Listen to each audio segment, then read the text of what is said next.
Voici Augustin. Il ne voulait pas aller à l'école et il était un polisson de Varsovie. Et oui, bien joué. Cependant, un jour, il a pris dans sa main un livre sur l'histoire de la philosophie. Il ne pouvait pas s'en détacher. Il fut particulièrement intéressé par la question du temps et de l'espace. Quand il a commencé à lire sur l'infini, il s'était ennuyé. Pendant un certain temps, il semblait avoir perdu la raison. Personne ne soupçonnait vraiment que pour Augustin, c'était le chemin de domaine philosophique, et que plusieurs années plus tard, il serait décrit comme un des philosophes les plus lucides et véritablement chrétiens du XXe siècle. En 1906, il fut ordonné prêtre. 4 ans plus tard, il est déjà à Paris, où il entreprend des études philosophiques, théologiques, physiques et biologiques. Il est constamment lié au salon intellectuel parisien, pour ne mentionner que les discussions avec personnes ou l'amitié avec les variétés.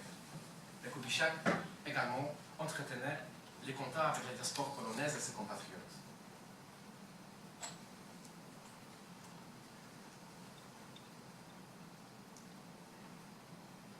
Il était, comme vous le voyez, une personnalité éminente de la bibliothèque polonaise de Paris. Et sa polémique avec Jan Łukasiewicz a influencé la philosophie contemporaine de la logique. Le Kubitschek était un apologète de la liberté humaine et de l'autonomie individuelle, un critique ardent du totalitarisme et du relativisme, le créateur du concept d'autodétermination de causalité individuelle, et enfin l'auteur d'une des premières interprétations philosophiques complètes de la théorie de la relativité de la mécanique quantique. Pour son livre, il reçoit une distinction de l'Académie française.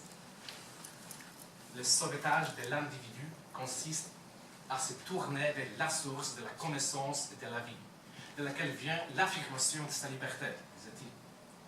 Cette source est l'individu lui-même, son esprit et sa raison. C'est l'individu qui, dans son vouloir intime, crée son continuum espace-temps à plusieurs niveaux. Le Kubitschek l'appelle un nu intégral d'être, une existence simultanée et non pas successive.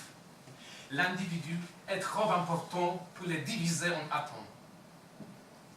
Malheureusement, après la guerre, il fut pratiquement oublié.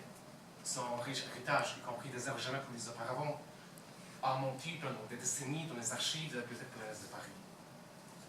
C'est la première fois, je crois, que vous entendez parler du continuum espace-temps de la vie et de la pensée de Jakub Kubitschek.